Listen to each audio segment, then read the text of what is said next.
সমস্ত কর্ম শেষ হয়ে যাচ্ছে, ভগবান চলে যাচ্ছেন। ওই ভগবান যখন চলে যাচ্ছেন তখন কুন্তী দেবী তিনি এসে ওই ভগবানের কাছে কয়েকটা প্রার্থনা করছেন। এটা খুব বিখ্যাত প্রার্থনা, ঠাকুরও এর উল্লেখ করেছেন।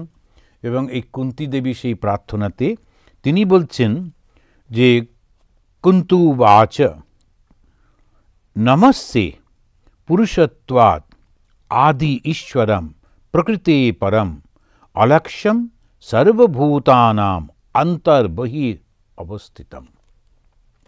তিনি অন্তরে এবং বাইরে অবস্থিত যে ঈশ্বর, তিনি কি করেন বললেন যে আদ্যম, তুমি হচ্ছে আদি বা সনাতন। এই কথাটার মানে কি? তো সৃষ্টিটা তোমার থেকেই হয়েছে, এটা হচ্ছেন সেই জন্য আদি।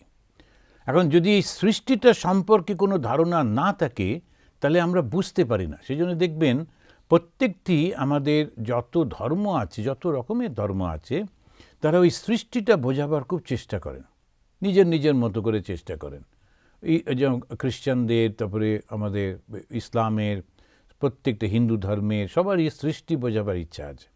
রামচন্দ্র বনে গেছেন, বনের মধ্যে তিনি প্রবেশ করেছেন, গিয়ে তিনি একজন ঋষির ওখান থেকে যাচ্ছেন, হঠাৎ করে দেখা হলো এই বিরাট একেবারে মানুষ একটি, এবং তার গায়েতে পাখির মতো ডানা টানা রয়েছে। তো তার সঙ্গে দেখা হলো, তিনি জটায়ু। তো জটায়ুর সঙ্গে দেখা হলে রামকে তিনি জটায়ু বললেন, ভয় পেও না, আমি হচ্ছি তোমার বাবার বন্ধু। আমরা মানে আমাদের এখন ওর রাজা ছিলেন, এরাও কিন্তু। তো এই সমস্ত দেখতে গিয়ে আমি বারবার যেটা আমার মনে হয়, যেটা আমি বারবার বলি, সেটা হচ্ছে এরা কিন্তু পাখি নন। জটায়ুকে একটা পাখি বলে বলা হয়েছে বটে, কিন্তু পাখি নন। ওদের কতগুলো সিস্টেম তার মধ্যে করা ছিল, যারা একটু আকাশে উঠতে পারতেন। যেমন একটা রথ ছিল, যে রথটি আকাশে উঠতে পারত, সুতরাং মানুষটিও উঠতে পারত। এখন এই গ্লাইডার দিয়ে মানুষ যেমন করে ওড়ে, তো ওরা এমন কিছু অসুবিধে কিছু নাই, বড় বড় ডানা দিয়ে গ্লাইডিংয়ে তারা করছে তো মানুষগুলো, তখন কেন পারবে না তারা? তো সেই রকম একজন ছিলেন যাকে জটায়ু আমরা পাখি বলে ধরলাম। তারপরেতে ওই যে হনুমানকে গাছের হনুমান বলে মনে করি। এবং শুধু তাই না, এখন বিখ্যাত সব এমনি হনুমানগুলো এসে পাশে বসে আছে, বিরাট একটা ভক্তি, এই দেখো হনুমান। তো যে কোনো পশু তো পোষ মানে, কিন্তু আমার যে হনুমানের পুজো করি, রামচন্দ্রের ভক্ত, তো মোটেই পশু ছিলেন না। পশু কখনো ধ্যান করতে পারে না, পশু কখনো মনঃসংযম করতে পারে না, সেটা স্বামীজির আর্গুমেন্ট। একমাত্র মানুষ মনটাকে সংযত করতে পারে। তো যাই হোক, সেই ওর সঙ্গে দেখা হলো। জটায়ু কিন্তু এই কথায় কথায় উনি বললেন, আমি তোমাকে সৃষ্টির আদি সম্পর্কে বলবো। রামকে বলছেন। এবং শ্রী রামচন্দ্র যখন ওই জঙ্গলের মধ্যে প্রবেশ করেছেন, আমরা দেখছি শুধু জঙ্গলে গেলেন, আসলে কিন্তু অনেক শিক্ষা পাচ্ছেন। তো রামায়ণে যখন আমরা আলোচনা করি তার মধ্যে দেখেছি সমস্ত শিক্ষা হচ্ছে। জটায়ু ওই সৃষ্টির কথা বলছেন, যে সৃষ্টির আদিতে কী ছিল, তারপরে কি হলো, কেমন করে এইটা হলো, ওইটা হলো, ওইটা ব্রহ্মা থেকে সব সৃষ্টি হচ্ছে করে করে। এবারে যখন আপনি ভাগবত পড়ছেন, তার মধ্যেও দেখবেন এই সৃষ্টির কথা রয়েছে। পরপর পরপর কেমন করে সৃষ্টি হলো, সৃষ্টি হলো, সৃষ্টি হলো, সমস্ত বলছেন। কুন্তী দেবী কিন্তু সেই ক্ষেত্রে আমরা জানি না কুন্তী দেবীকে, কিন্তু অত্যন্ত বুদ্ধিমতী সাহসী মহিলা। এ কুন্তী সম্পর্কে যে তার যে চরিত্র হয়েছে বিশ্লেষণ করে দেখা যায় অত্যন্ত সাহসী, এবং সঙ্গে সঙ্গে অদ্ভুতভাবে তার ধর্ম থেকে তিনি কখনো বিচ্যুত হননি। ধর্মটা কি? তিনি যে বাড়িতে তার বিয়ে হয়েছিল, সেই বাড়িতে তিনি কিন্তু তার স্ত্রী হিসেবে, বউ হিসেবে তার যা যা কর্তব্য সমস্ত করছেন, মা হিসেবে যা কর্তব্য সমস্ত করছেন। একদম পরবর্তীকালে, শেষকালে যখন তার নিজের সন্তানরা রাজা হলেন, তখনও কিন্তু তিনি তার কর্তব্য থেকে সরলেন না। এই সধর্মে নিধনম শ্রেয়া, তিনি বলেন, না, আমি এই বাড়ির বউ, এই বাড়িতে যারা আছেন তাদের সঙ্গে থাকাই আমার কর্তব্য, ওরা যেটা করবেন বাড়ির বড়রা, তাদের সঙ্গে আমি যাব। এই কর্তব্য পালন করছেন এই কুন্তী। কিন্তু তার অসাধারণ আধ্যাত্মিক শক্তি, এই কথাটা বলা হচ্ছে এই কারণে কুন্তীকে কিন্তু আমরা কখনোই ধ্যান করতে দেখি না, পুজো করতে দেখি না। ওইরকম ধরনের কোনো কিছু ঘটনা আমরা পাই না। কিন্তু কুন্তী কি করে বুঝলেন যে কৃষ্ণই হচ্ছেন সেই ভগবান, যেটা অন্যরা কেউ অনেকেই বুঝতে পারেনি, খুব কম লোক বুঝেছে। যারা বুঝেছেন তাদের মধ্যে ওই কুন্তী, তিনি ওই সধর্মই পালন করেছেন, যে স্ত্রী হিসেবে, মা হিসেবে এবং একটি বাড়ির মহিলা হিসেবে যা যা কর্তব্য সেটা তিনি করেছেন। করে এসে বলছেন নমস্তে পুরুষ ত্বা আদি ঈশ্বরম, তুমি হচ্ছে আদি এবং ঈশ্বর। সেটা বলতে গিয়ে ত্বা, তোমাকে আমি নমস্তে নমস্কার করছি। তুমি কে? তিনি আদ্যম, আদ্যম মানে সনাতন, ঈশ্বরম সর্বনিয়ন্তা।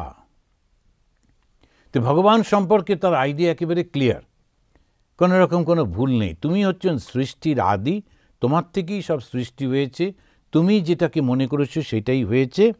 আর প্রকৃতে পরম পুরুষম, প্রকৃতে পরম পুরুষম, প্রকৃতি হচ্ছে এই যে যেটা জগৎটা দেখতে পাচ্ছি, তার পেছনে যে শক্তিটা রয়েছে, পরম মানে সব থেকে চূড়ান্ত, তখন পুরুষ, পুরুষ মানে যিনি অন্তরের মধ্যে রয়েছেন, সেই হচ্ছেন পুরুষম। প্রকৃতে পরম পুরুষম, এটা দিয়ে ব্যাখ্যা করছেন। এখন যখন আমরা দেখি, ওই যে উদাহরণ দিচ্ছিলাম, সাদা কাপড়ের উপরে আঙুল দিয়ে ছবি দেখাচ্ছে এবং সেটা দিয়ে সব বকটক হচ্ছে, পাখি হচ্ছে ইত্যাদি, আঙুল দিয়ে এমনি করতে পারবে যদি না আলোটা থাকে? আলোটা ফোকাস আছে বলেই তো হচ্ছে। তখন ওই যে আঙুল নাড়িয়ে নাড়িয়ে বিভিন্ন রকমের ছবি সৃষ্টি করছে, ওটা হচ্ছে প্রকৃতি। কিন্তু আসলে পুরুষটাকে, শক্তিটাকে, জ্ঞানটাকে, যার সাহায্যে সৃষ্টি হচ্ছে সেটাকে, সেটা হচ্ছে ওই আলোটা। ওই আলো হচ্ছে সেই সেটা সাংখ্য যোগের কথা গিয়ে বলছেন, সাংখ্য এইভাবে ব্যাখ্যা করেছেন। তখন আমরা যখন এখন হিন্দু টেম্পলে সেটা পড়ানো হচ্ছে, তো সেই সাংখ্য যিনি সৃষ্টি করেছিলেন, তো তিনি এটা বলতে গিয়ে বলছেন একটা হচ্ছে প্রকৃতি আর একটা হচ্ছে পুরুষ। কী করে সৃষ্টি হয়? তখন সে ব্যাখ্যা করতে গিয়ে বলছেন যিনি পুরুষ যিনি আছেন তিনি সেপারেট, প্রকৃতি তার শক্তি তারাও কিন্তু সেপারেট, শক্তি বটে কিন্তু সেপারেট। এবারে পুরুষ তিনি নিজে নিজে কিছু করতে পারেন না, প্রকৃতির শক্তিটা লাগে। আবার প্রকৃতি নিজে নিজে কিছু করতে পারেন না, পুরুষের জ্ঞানটা লাগে।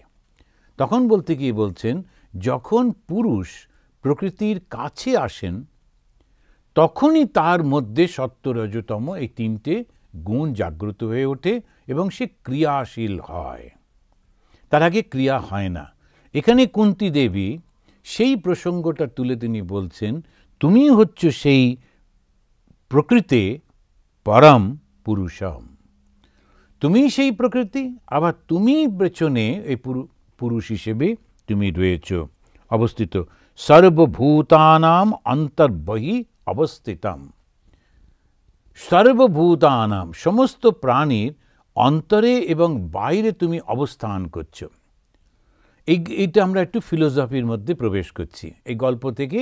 এবারে দর্শনের মধ্যে সমস্ত ব্যক্তির যত রকম যা দেখছি সেটা বাইরে যেটা দেখছি ওটাও ঈশ্বর, এবার তার অন্তরের মধ্যে যেটা দেখছি ওটাও তিনি। তো আমরা কী কী দেখি? তিনটে জিনিস আমরা লক্ষ্য করি। একটা হচ্ছে যেটা গ্রোস, যেটা এই জাগতিক, যেটা একদম বস্তু। আর একটা হচ্ছে একটা সাটল, সেটা হচ্ছে মন। আবার মনের পেছনে আর একটা ক্ষমতা রয়েছে যেটা আছে কিন্তু আমরা অনুভব করি উনি আছেন কিন্তু জানতে পারি না, মানে সেটা সম্পর্কে আমাদের ধারণা নেই। সেটা কি? একটা হচ্ছে আমাদের শরীর, সেই শরীরটা সেটা হচ্ছে একটা গ্রোস, সেটা বাইরে প্রকাশিত। এই বাইরে সব কিছু যা আমরা ছুঁচ্ছি, দেখছি, শুঁকছি, টেস্ট করছি, সব কিছুর মাধ্যমে যা যা ঘটে চলেছে পাঁচটা জিনিস দিয়ে সবগুলো হচ্ছে বাইরের। এই বাইরের এইগুলো যাচ্ছে কোথায়? একটা মনে। মনটাও আমরা বেশ বুঝতে পারি, কেন? রোজই মন নিয়েই তো আমাদের সব কিছু। কখনো মনটা আনন্দে থাকে, কখনো মনটা দুঃখে থাকে, কখনো মনটা এই হয়। তো সব ক্রিয়াটা মন করে, এটা আমরা সবাই জানি।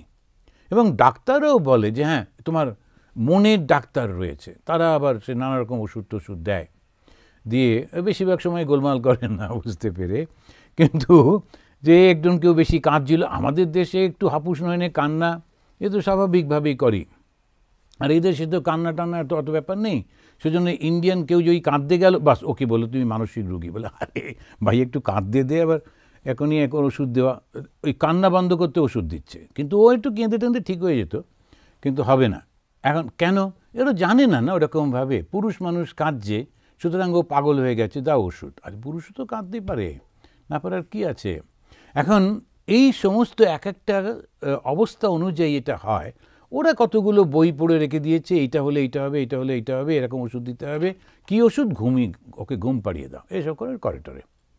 তো এখন আমরা যখন দেখছি যে এই মনের মধ্যে এই জিনিসটা আমরা খুব বুঝি, কিন্তু ওর তারপরে যেটা আছে সেই যে আত্মা, সেই যে শক্তি, ওইটা ঠিক বুঝতে পারি না।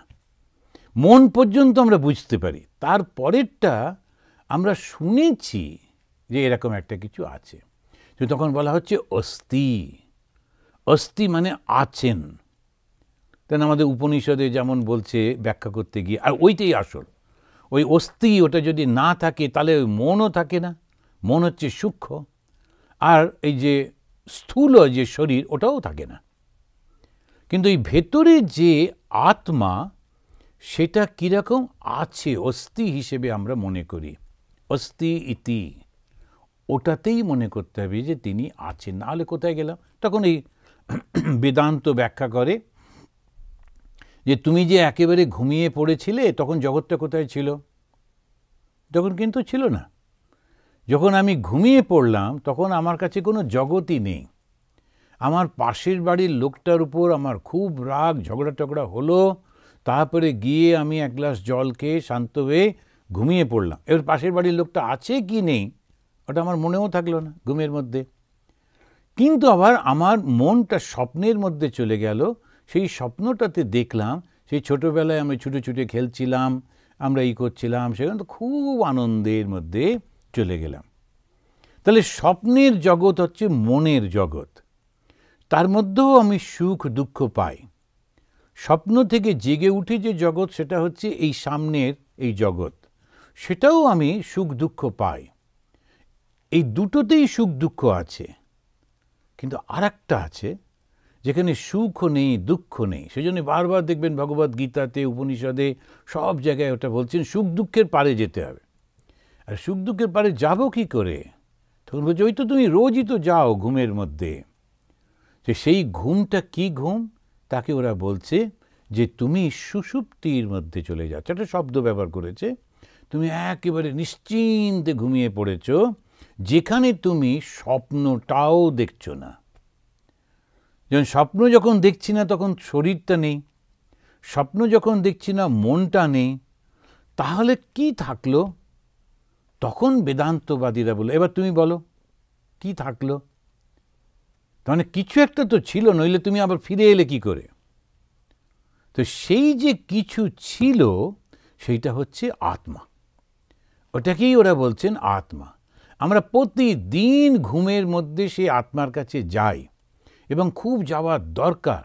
আর তা না হলে তখন ডাক্তাররা বলবে তুমি, তোমার ঘুম ঠিক হচ্ছে না, ওই জন্য গোলমাল হয়ে যাচ্ছে, চোখের তলায় কালি পড়ছে, তুমি এই করো, তুমি সেই করো। ঘুমটা খুব দরকার। কীরকম ঘুম? যেখানে আমি স্বপ্নও দেখি না, স্বপ্ন না দেখলে কোনো টেনশনও নেই। এইবারে যোগীরা বললেন যদি সেই রকমই হয়, তার মানে কি মনটা সংসার থেকে তুলে নিয়ে একেবারে স্থির করে দিলে তখন যে অবস্থাটা হয়, তখন শরীর থাকে না, মনের সেই জগৎটা থাকে না, তখন যেটা থাকে সেটা হচ্ছে আনন্দ। তখন ও বলল এটা হচ্ছে তুরীয়। ওই অবস্থাটাকেই ওরা বলল তৃতীয় স্টেপে থেকে আর একটু উপরে উঠে গেল, গিয়ে বলল চতুর্থম। এই চতুর্থম মানে ফোর্থ স্টেজ। কল্পনা করলো প্রথম স্টেজ হচ্ছে এই বাইরের জগৎ, দ্বিতীয় স্টেজ মনের জগৎ বা স্বপ্ন, তৃতীয় স্টেজ স্বপ্ন এবং বাইরের জগৎটা বাদ দিয়ে একটা কিছু, কিন্তু সেখানে আমার জ্ঞান নেই, আমি সেজন্যে অজ্ঞান অবস্থা থেকে ফিরে আসছি। এসে বললাম বাহ, ঘুমটা খুব ভালো হয়েছে এই পর্যন্ত। কিন্তু চতুর্থ যেটা আমি একেবারে বুঝে শুনে মনটাকে উইথড্র করে তারপরে ধ্যানের মধ্যে দিয়ে এমন একটা জায়গায় পৌঁছলাম, সেখানে আমি বিলীন হয়ে গেলাম। এবং সেটা হয়, এটা সম্ভব, অনেকের জীবনে এটা করে। এবং সেই অবস্থা থেকে যখন সে ফিরে আসে, লোকটা পাল্টে যায়। এইটাই হচ্ছে কথা। অনেকে এসে বলেন যে আমাদের কুণ্ডলিনী জাগ্রত হয়েছে, আমার এই অবস্থায়। তখন আমি লক্ষ্য করে দেখি ওর চাল চলন কথাবার্তা হাবভাবের মধ্যে কিন্তু কিছু বদলায়নি, অর্থাৎ হয়নি। একবারে মাঝে মাঝে এরকম একটু একটু হয়ে যায় অ্যাক্সিডেন্টালি, কিন্তু পরে ওর চরিত্রটা বদলাচ্ছে না। ওই চরিত্র না বদলানো মানে সেটা হয়নি। কিন্তু ওইটা যখন পায় তখন আর লোকে বলে আমি আর কিচ্ছু চাই না।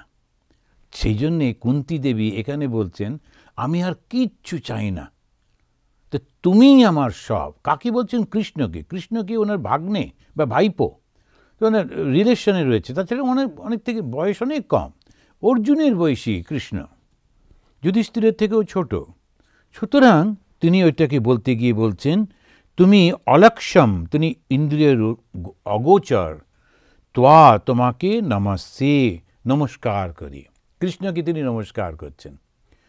তুমি ইন্দ্রিয় যেগুলো আছে, চক্ষু কর্ণ নাসিকা জিহ্বা ত্বক, এই যে 5টা ইন্দ্রিয় যা দিয়ে আমরা সমস্ত কিছু বুঝে ফেলতে পারি, সেই ইন্দ্রিয়গুলোরও তুমি বাইরে। আমরা দেখছি না, কিন্তু নাকে গন্ধ পাচ্ছি যে একেবারে ভালো ঘিতে লুচি ভাজা হচ্ছে। তখন খুব খুশি। বলে কী ব্যাপার আজকে এত খুশি কেন? বলে না, আজকে লুচি আসবে। বলে বলেন কি, কি করে বুঝলেন? আপনি তো রান্নাঘরে যাননি, দেখেননি কি হচ্ছে, কিছুই না। তখন বলছে তুমি এখানে এসে বসো, ভালো ঘিয়ের গন্ধ তুমি জানো?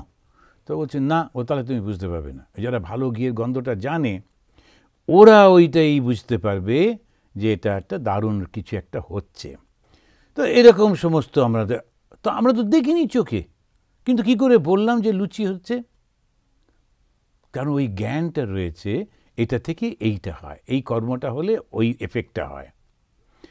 ওই সমস্ত এফেক্টগুলো আমরা বুঝতে পারি, এফেক্টটা যখন দেখি বুঝতে পারি তার পেছনে একটা কর্ম ছিল, সেই কর্মটা থেকে এইটা। তো এই জিনিসটা তো আমরা তো জানি।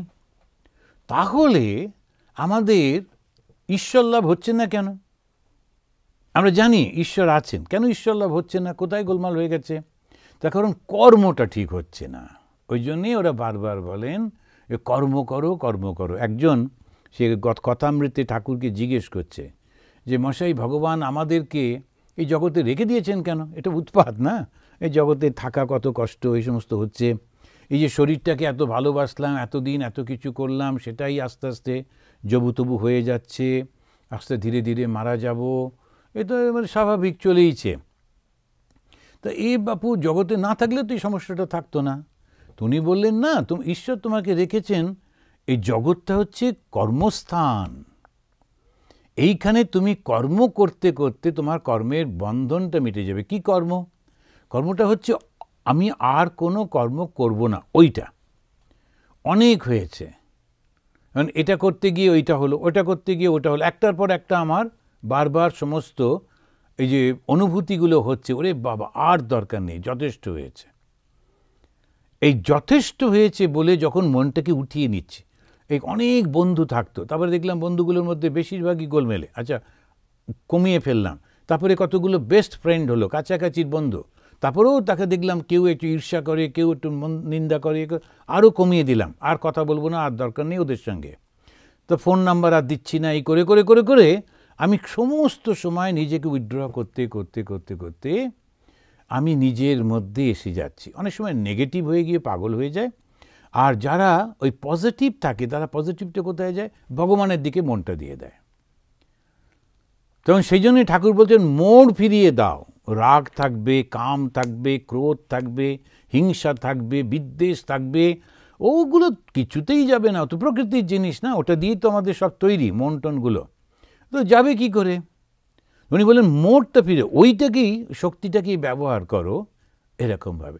যখন প্রচণ্ড ঝড় আসে, হাওয়া আসে, সেই হাওয়াটাকে কি করে নৌকো যারা চালায় পাল তুলে দেয়। ওই হাওয়াতে নৌকোটা ডুবে যেতে পারত, কিন্তু ওরা কি করলো, ওরা একটা পাল তুলে দিল, দিয়ে ওই ছোট্ট কাপড়ের টুকরোটাতে হাওয়াটাকে আটকে ওই হাওয়ার শক্তিতে বিরাট গতিতে চলল। সে নৌকোটা বেয়ে বেয়ে যতটা শক্তি ছিল, হাওয়াটা তাকে 10 গুণ 100 গুণ বাড়িয়ে দিল, খুব তাড়াতাড়ি পৌঁছে গেল। স্রোতের বিরুদ্ধে যাওয়াটা খুব কঠিন নদী, সেই জন্য ওরা অপেক্ষা করে কখন স্রোতটা পাল্টাবে। এবার টক করে ওই সময় চলতে শুরু করে দিল, স্রোতের সাহায্যটা নিয়ে নিল। তেমনিভাবে আমাদের মধ্যে যে কামভাব আছে, এই কামভাবটা প্রবল, কিছুতে যেতে চায় না।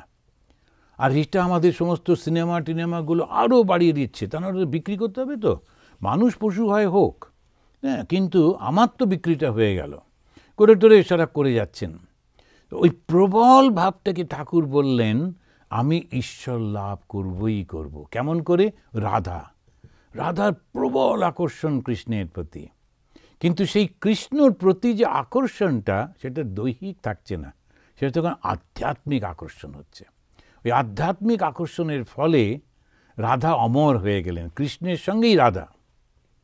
আবার সেই মহিলাটা শুনছিলাম, ওরা তো ওইটা নিয়ে আলোচনা করতে থাকে আর একটু মেয়েদের মতো করে করে বলে। তো ওখানেতে বলছিল যে রুক্মিণী কৃষ্ণকে বলছে, না আমার ভুল হয়ে গেছে। কৃষ্ণ বলছে, কি ভুল হলো? না তোমাকে বিয়ে করে। বলে, সে কি, লোকেরা আমাকে পাবার জন্য এত কিছু করে, তুমি আমার স্ত্রী হয়ে তাও তুমি বলছো ভুল হয়েছে? বলছে, না আমি যদি তোমার পত্নী না হয়ে প্রেমিকা হতাম তাহলে লোকেরা সবসময় তোমার সঙ্গে আমার নামটা নিত। দেখো সবসময় বলে রাধা কৃষ্ণ, আগে রাধা তারপরে কৃষ্ণ, কিন্তু কখনো কেউ বলে যে রুক্মিণী কৃষ্ণ? আমি তোমার স্ত্রী হওয়া সত্ত্বেও একটু ভুল হয়ে গেছে। এখন ওরা এরকমভাবে বলছে। আসলে রুক্মিণী তো কৃষ্ণেরই অঙ্গ, কৃষ্ণেরই অংশ। আর রাধাকে, রাধা হচ্ছে আমরা, রাধা হচ্ছে ভক্ত, রাধা হচ্ছে বাইরের লোক। আর সেই রাধা কি করছে? কৃষ্ণকে ভালোবাসছে। আর কৃষ্ণ কেন ওদেরকে ভালোবাসেন? যে আমার হয়েই গেছে, সে তো আমার সঙ্গেই আছে, কিন্তু যারা আমার কাছ থেকে আসতে চাইছে তাদের সঙ্গেই তো আমি বসে বসে কথা বলবো, গল্প করব, তাই না? আমি যখন প্রথম ওই রামকৃষ্ণ মিশনে জয়েন করিনি, কিন্তু ছোটোবেলা থেকেই ঠাকুরের ভাব তো ওই একটা আশ্রমে যেতাম। ওখানকে যিনি মহারাজ ছিলেন প্রেম রূপানন্দজি, খুব মোটা সোটা আর খুব মানে সুন্দর লোক। তো উনি আরতি টারতি হয়ে যাওয়ার পর আমাকে ডাকতেন, তারপরে এরকম করে গলায় হাত দিয়ে বলতেন, দেখ বাবা কখনো সংসারে ঢুকিস না, ইত্যাদি ইত্যাদি সব বলতেন টলতেন, যে সাধু হলে খুব ভালো। তারপরেতে সবাই যেখানে প্রসাদ পেত ওদেরকে ছোট ছোট একটা করে বাতাসা দেওয়া হতো, কিংবা সন্দেশ হলেও ভেঙে টুকরো করে। উনি আমাকে বলতেন, এই ও এসেছে দাও, তখন একটা কাগজে মুড়ে ভালো সন্দেশ রেখে দিতেন, তো সেটা আমাকে দিতেন। তাই খুব খুশি হয়ে খেতাম, আর একটু গর্বও হতো, ওরা বাতাসা খাচ্ছে আমি সন্দেশ, তো খুশি হয়ে। তারপরেতে আমি জয়েন করলাম, ব্রহ্মচারী হয়ে গেলাম। ব্রহ্মচারী হওয়ার পর দেখছি আর কাঁধে হাত দেয় না, আর বরঞ্চ আমাকে বলে, এই এক জল চলে যাও ঘরে। মহারাজ আগে যেমন এরকম করতেন, আর সেই বাতাসাও তো দিচ্ছেন না এখন, আগে তো সন্দেশ দিতেন, এখন তো তুমি আমার হয়ে গেছো না, আর লাগবে না, এখন যারা আসবে ওদেরকে দিতে হবে। তো তা এখন সেই রকম রুক্মিণী তো কৃষ্ণেরই, সুতরাং কৃষ্ণ আর রুক্মিণীর পার্থক্য কিছু নেই তো। আর তাহলে হচ্ছে যেমন মা সারদামণি দেবীর জীবনের ঘটনা, খুব সাধারণ মশলা দিয়ে চুন দিয়ে একটা পান ঠাকুরের জন্যে, আর ভক্তদের জন্যে তার মধ্যে একটু মিষ্টি, তার মধ্যে একটু গন্ধ, এসব দিয়ে দিয়ে বানাচ্ছে। তখন বলছেন, মা এটা কার জন্যে বানালে? বলে ঠাকুরের জন্যে। আর এইগুলো এসব ভক্তদের জন্য। সে কি ঠাকুরকে ভালোটা দিচ্ছ না? বলছে, উনি তো ঠাকুর হয়েই গেছেন, আর লাগবে না। আর এই যে ভক্তরা আসছে খাবার পরে এই মিষ্টি ভালো পানটা খেলে, ওইটা ভালো খেয়েছি বলে আবার হয়তো আসবে, ওই জন্য ওদেরকে ডাকার জন্যে এটা করা হচ্ছে। তো রুক্মিণী আর রাধার মধ্যে এই পার্থক্য।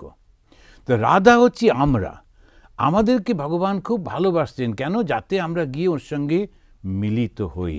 সেইটা বলতে গিয়ে ওই কুন্তী বারবার বলছেন যে তুমি মায়া যবনিকার অন্তরালবর্তী ইন্দ্রিয়াতীত সনাতন, তোমার স্বরূপ অজ্ঞ আমি উপলব্ধি করতে পারছি না।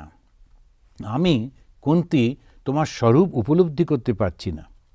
যেমন অভিনয় যখন চতুর্দিকে করে, যে সুন্দর করে অভিনয় হচ্ছে, কিন্তু যারা নির্বোধ দর্শক তারা ওটা বুঝতে পারে না, তাই আমি তোমাকে নমস্কার করছি। আমি এই শ্লোকটা পরের দিন পড়ব, সময় হয়ে গেল। তো এই যে আমরা এটা করছি, এটা কেন? আমি দেখেছিলাম আন্দামানে এই যে প্রণব মুখার্জি ছিলেন, ওর মেয়ে খুব খুব সুন্দর নাচে। প্রণব মুখার্জির মেয়ে ওখানে গিয়ে নাচলো, সেই নাচটা ছিল যে প্রথমে কৃষ্ণকে খুব করে ডাকছে, তাকে কাঁদছে, করছে, ও করছে, কোনো কথা নেই, শুধু ওই ভঙ্গির মধ্যে দিয়ে। কী অসাধারণ নাচ! মানে দেখতে দেখতে তুমি পরিষ্কার বুঝতে পারবেন যে ওইটাই মানে কী হচ্ছে, যাদের একটু ধারণা আছে। তারপরে কৃষ্ণ এসেছে, তাতে সেই আনন্দ, চোখে মুখের মধ্যে একটা উৎসাহ, কৃষ্ণের জন্যে রাস্তা পরিষ্কার করছে, ওর জন্যে ফুল ছড়াচ্ছে, ওকে ডেকে ডেকে নিয়ে যাচ্ছে এক জায়গায় বসা। আর বেশিরভাগ যারা আন্দামানের তো সব ইয়াং ছেলেটেলেগুলো, তারা অতটা কিছু বুঝতে পারছে না, খুব বিরক্ত। তারা ওই নানা রকমের শব্দ টব্দ করছে, কখন এটা শেষ হবে, কে শেষ হবে, ওরা বুঝতেও পারলো না। তো সেজন্য যখন ভগবান এসে এরকম অভিনয় করেন, তো ভগবানই সব কিছু করছেন, উনি দুর্যোধন, উনি অর্জুন, উনি সমস্ত কিছু করে চলেছেন। এই আনন্দটা কে নিতে পারে? তখন বলছে ঋষিরা নিতে পারে। কেন? ওরা শান্ত, ওরা চুপ করে বসে বসে সব দেখতে থাকে। এখন যখন নাটকটা অভিনয় হচ্ছে, তখন যিনি পুরো সেই ড্রামাটাকে অর্গানাইজ করেছিলেন, উনি একটা চেয়ারে বসে বসে গড়গড়া টানেন আর বেশ অনুভব। এখন ওই যে রাজাটা কে, তারপরে যে রাজাকে খুন করতে আসছে সে লোকটা কে, রাজার চাকরটা কে, রাজার সঙ্গে যুদ্ধ হচ্ছে সে, ও সব জানা আছে। আর কখন যুদ্ধ হবে, কখন কি হবে, সব ওনার জানা, কোনো টেনশন নেই। উনি গুড়গুড় করে করে তামাক খাচ্ছেন আর খুব এনজয় করছেন পুরোটা। তো ঋষি কারা? ওরা দ্রষ্টা। কি দ্রষ্টা? ওরা ভগবানকে দেখেছে, অনুভব করেছে, করে এই ভগবানের লীলাটাকে ওরা খুব আস্বাদন করছে। তাই ঠাকুর বললেন, মা আমাকে রসে বসে রাখিস, শুকনো সন্ন্যাসী করিস না। তো শুকনো সন্ন্যাসী মানে কি? না আমি এসবের মধ্যে নেই, এর মধ্যে নেই, এর মধ্যে নেই, কারোর সঙ্গে কথা বলবো না, কারোর সঙ্গে মিশবো না, তা কোনো কিছু যোগাযোগ নেই, আমি শুধুমাত্র এরকম করে ও চলেছে। তো বলছে শুকনো সন্ন্যাসী হবো না কেন? সব কিছুই তো হচ্ছে, ওর মধ্যেও থাকবো। কিরম সুন্দর ভোগ রান্না হচ্ছে, গিয়ে সেটাও দেখবো, ভোগ টেস্ট করব, আবার ধ্যানও করব, আবার কর্মের মধ্যে দিয়ে যাব, ধ্যানের মধ্যে, সব কিছুর মধ্যে ভগবানই তো হয়েছেন, খারাপ লোক ভালো লোক সব কিছু। তো ওইটা বলতে গিয়ে উনি বলছেন, তুমি ওই মায়া জবনিকার অন্তরাল থেকে এইরকম করছো। একটা শব্দ ব্যবহার করলেন, অধক্ষজম। অধক্ষজম শব্দটার অর্থ হচ্ছে ইন্দ্রিয়ের অতীত।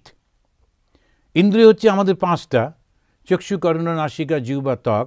এই পাঁচটা দিয়েই কেবলমাত্র আমরা অনুভব করতে পারি, বুঝতে পারি। কিন্তু যখন এর বাইরে চলে যায়, তখন আমরা খুব হতাশ হয়ে পড়ি, বুঝতে পারি না। ওই যে ইন্দ্রিয়ের বাইরে গিয়ে বোঝার কে করে দেবে? ভগবান কৃপাতেই এটা হবে।